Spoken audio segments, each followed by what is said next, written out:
Lo que debía ser una rutina más, se convirtió en una tragedia nacional. A las 4 de la madrugada del 2 de septiembre de 2022, Elisa Fletcher salió a correr, como lo hacía casi todos los días. No llevaba nada más que una botella de agua y su teléfono celular. Nunca volvió. Lo que siguió fue una búsqueda desesperada, un caso mediático que sacudió a Estados Unidos y una revelación que dejó a todos con una sola pregunta: ¿cómo un sistema entero permitió que esto ocurriera? Elisa no era una desconocida. Era madre, esposa, maestra, atleta y además heredera de una familia con un legado multimillonario en la ciudad de Memphis, pero nunca usó su apellido como escudo. Su vida estaba marcado por el esfuerzo propio. Prefería ganarse su lugar en el mundo desde la vocación y la disciplina. Enseñaba a niños de preescolar, les cantaba, les leía cuentos y creía firmemente que la educación desde los primeros años podía cambiar realidades. También era una corredora disciplinada. Entrenaba cada semana con la meta de correr el maratón de Boston. Su energía, dicen sus alumnos y colegas, era contagiosa. Encontraba paz en sus trotes matutinos. Era su momento de desconexión, de fuerza interior. Nunca pensó que ese mismo hábito, tan saludable, tan rutinario, se volvería su sentencia. Esa madrugada del 2 de septiembre salió sin imaginar que la ciudad estaba por despertar con su nombre en todas las noticias. Cuando no regresó, su esposo alertó a la policía. Pronto las cámaras de seguridad revelaron lo impensable. Un hombre salía de un vehículo y la secuestraba a la fuerza. 4 minutos de terror, 4 minutos que marcaron el inicio de una pesadilla. Antes de continuar con esta historia, asegúrate de suscribirte y activar la campanita si te interesan los casos reales, crímenes impunes y las historias que revelan lo que muchos prefieren ocultar. Deja tu like si valoras este contenido y ayúdanos a seguir investigando los casos que no deben quedar en el olvido. Un cazador entre sombras. El responsable no era un desconocido para la justicia. Se trataba de Cleotha Abston, un hombre con un historial delictivo que se remontaba a su adolescencia. Desde muy joven, su nombre estuvo ligado a robos, agresiones y secuestros. A pesar de las condenas acumuladas, Abston había logrado volver a las calles, y esta vez no se trataba de una simple reincidencia. Su crimen impactó al país entero. Fue identificado gracias a unas sandalias encontradas cerca del lugar donde abandonaron el teléfono y la botella de agua de Elisa. El análisis forense fue inmediato. El ADN hallado en las sandalias coincidía con su perfil registrado en la base de datos criminal del FBI. Esa coincidencia no dejaba lugar a dudas. A partir de ese momento, la policía activó una operación intensa de rastreo y captura. Cada hora contaba. Lo ubicaron horas después. Se escondía en casa de su hermano, intentando borrar pruebas. Lavaba obsesivamente su auto, una y otra vez, como si supiera que la evidencia estaba ahí. Cuando lo arrestaron, lo negó todo.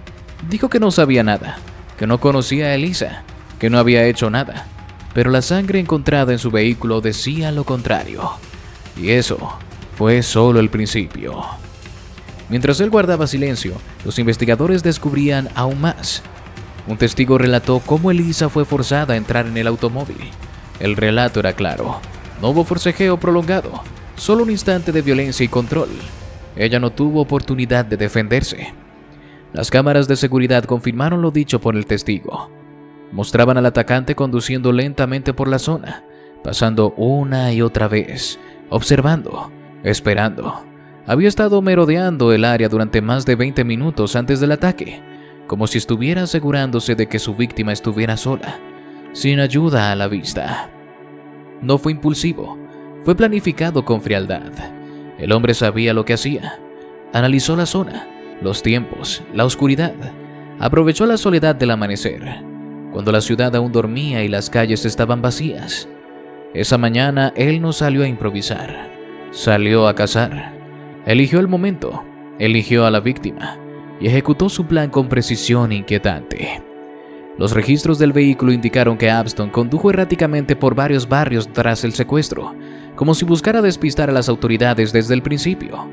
Tomó rutas largas, sin un patrón claro, pero siempre se mantuvo dentro de un rango urbano controlable, como si conociera bien cada calle, cada salida.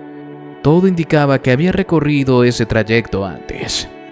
Los investigadores también encontraron restos de tierra y vegetación en la cajuela del auto, lo que indicaba que había salido brevemente a una zona boscosa. Estos detalles aumentaron la urgencia del caso. La posibilidad de encontrar a Elisa con vida comenzaba a desvanecerse con cada hora que pasaba. Cada nuevo dato que surgía confirmaba que el secuestro de Elisa no fue un accidente, ni un acto desesperado. Fue una acción premeditada, orquestada con calma y ejecutada con una brutalidad silenciosa. La policía, al entender el nivel de preparación del agresor, comenzó a temer lo peor, y no estaban equivocados. Lo más indignante no fue solo el crimen, sino cómo pudo haberse evitado. Cleotha Abston tenía antecedentes desde los 11 años. Desde muy joven había sido fichado por delitos graves: robo a mano armada, agresión, secuestro y hasta abuso sexual. Su historial era extenso y preocupante, y pese a ello nunca fue tratado como el peligro que representaba. Fue sentenciado a 24 años de prisión por un secuestro violento, pero lo liberaron anticipadamente tras cumplir solo 20. Su conducta durante esos años no mostró señales de rehabilitación, pero aún así salió. Si hubiese cumplido su condena completa, Elisa estaría viva. Ese fallo no fue aislado, fue parte de una cadena de omisiones.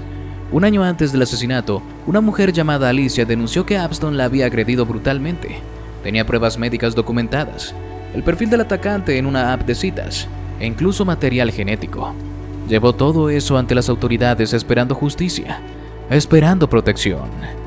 Pero no ocurrió nada. No se le dio seguimiento al caso, no se detuvo al sospechoso, no se actualizó su ADN en la base de datos. La denuncia quedó estancada en un archivo, silenciada por la negligencia. Esa omisión costó una vida. Y lo más trágico es que no fue la única. Después del crimen, cuando los medios escarbaron en su pasado, surgieron más casos, más errores, más víctimas, historias silenciadas, archivadas, ignoradas.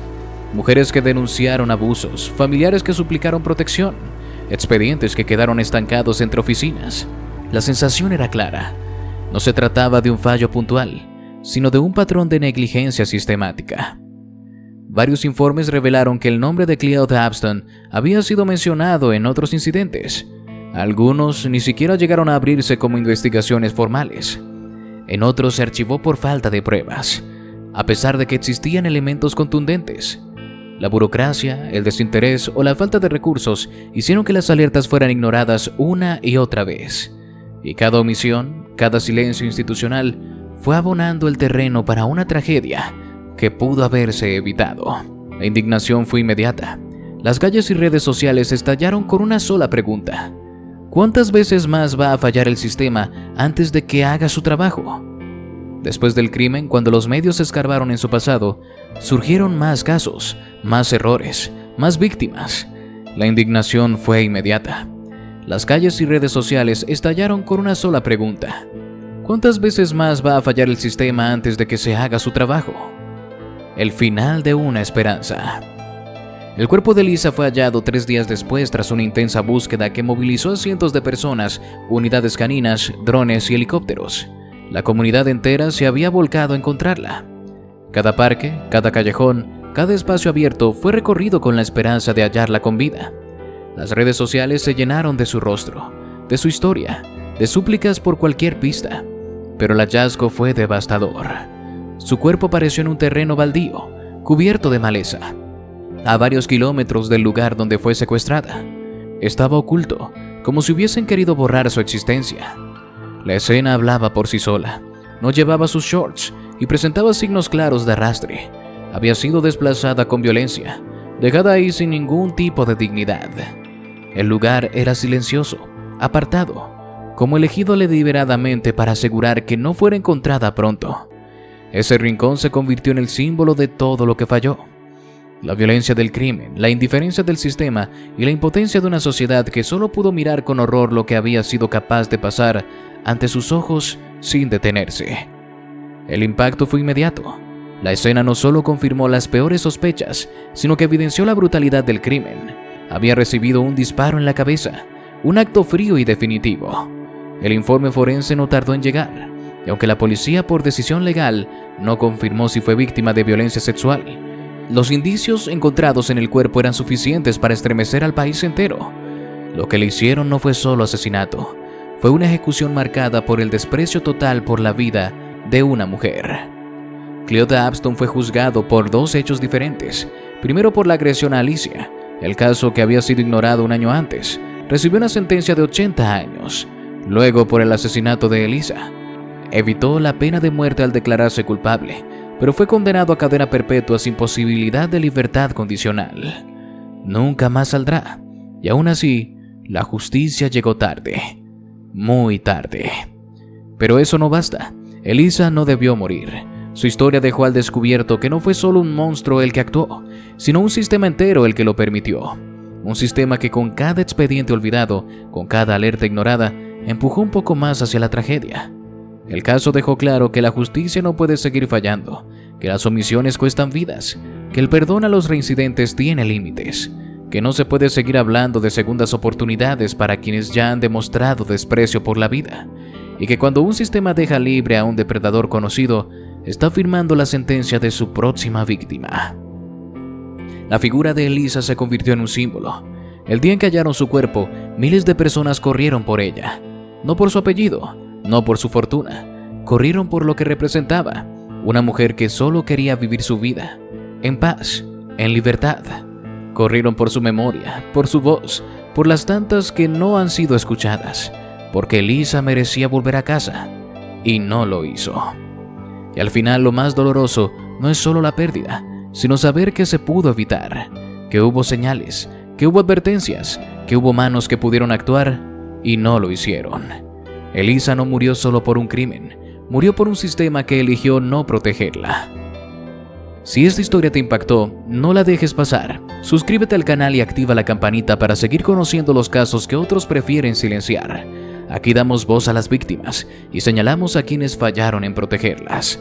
Tu opinión también nos importa. Déjala en los comentarios. ¿Quién crees que tuvo más responsabilidad en esta tragedia? ¿El criminal que actuó? ¿O el sistema que lo dejó libre sabiendo lo que era capaz de hacer? Nos vemos en el próximo caso, porque hay verdades que el tiempo intenta enterrar, pero nosotros nos encargamos de desenterrarlas.